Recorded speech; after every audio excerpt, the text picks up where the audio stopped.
Je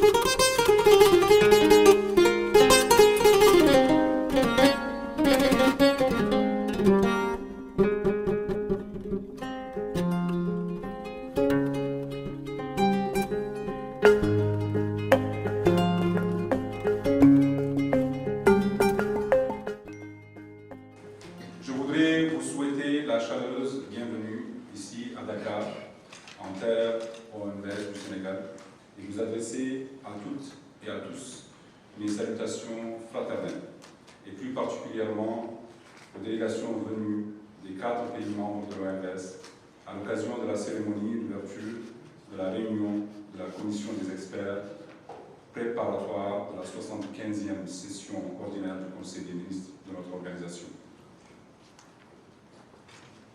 Mesdames, Messieurs, honorables assistance, le 3 novembre dernier s'est déroulée la cérémonie de passation de service avec mon prédécesseur, M. Ahmed Djani Sénéga. C'est pour moi l'occasion de remercier une nouvelle fois les chefs d'État et de gouvernement de notre organisation qui ont bien voulu me confier cette exaltante mission et prie Allah subhanahu wa ta'ala de la couronner de succès. C'est également l'occasion pour moi de rendre hommage à mon prédécesseur, M. Ahmed Djani Sénéga et toute l'équipe qui l'a accompagné les 5 dernières années pour le remarquable travail réalisé. Mesdames, Messieurs, honorables assistances, nous sommes réunis aujourd'hui pour examiner le bilan des activités de l'année 2022, ainsi que le programme d'activité de l'année 2023 de l'ensemble du système OMVS. Sans anticiper sur vos travaux, je voudrais citer 2 événements marquants pour notre organisation en 2022.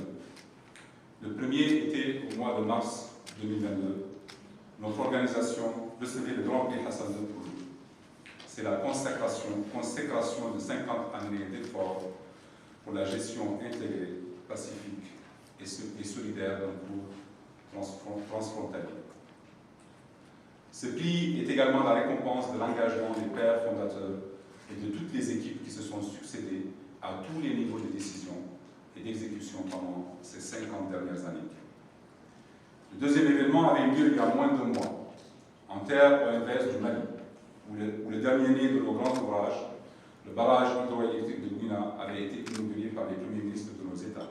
C'est le symbole du dynamisme de notre organisation.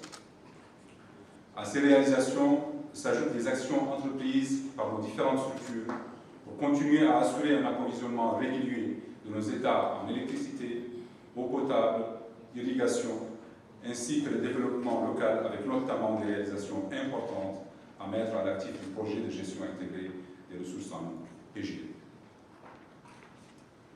Mesdames, Messieurs, honorables assistance, en 2023, nous allons continuer à consolider les acquis en se focalisant sur le renforcement de la résilience de notre organisation et la mobilisation des ressources requises pour le financement de nos projets structurants.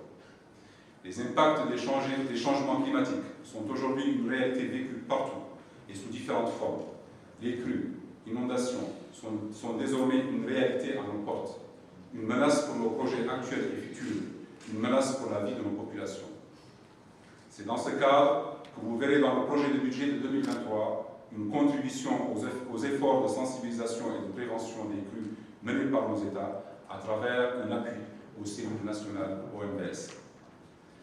Dans le même registre, nous allons travailler à articuler les différents plans d'action dont dispose l'organisation, le plan d'investissement climat, le plan d'action pour la gestion de la vulnérabilité du bassin au changement climatique et œuvrer à mettre en place un système d'alerte précoce.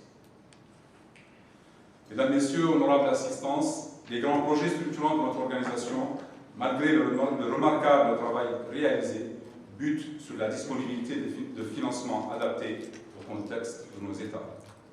Il est urgent pour nous de mettre en place, ensemble, une stratégie globale et cohérente de mobilisation des financements. Cette stratégie devra prendre en compte les contraintes et priorités de nos différents États. Nous nous y attellerons tous ensemble en 2023. Mesdames, Messieurs, honorables assistances, je ne saurais finir ce mot sans adresser mes vifs remerciements au nom de tout le système OMVS à son Excellence M. Macky Sall, président de la République du Sénégal, au gouvernement et au peuple sénégalais pour avoir bien voulu accueillir cette session et réunir toutes les conditions requises pour son bon déroulement.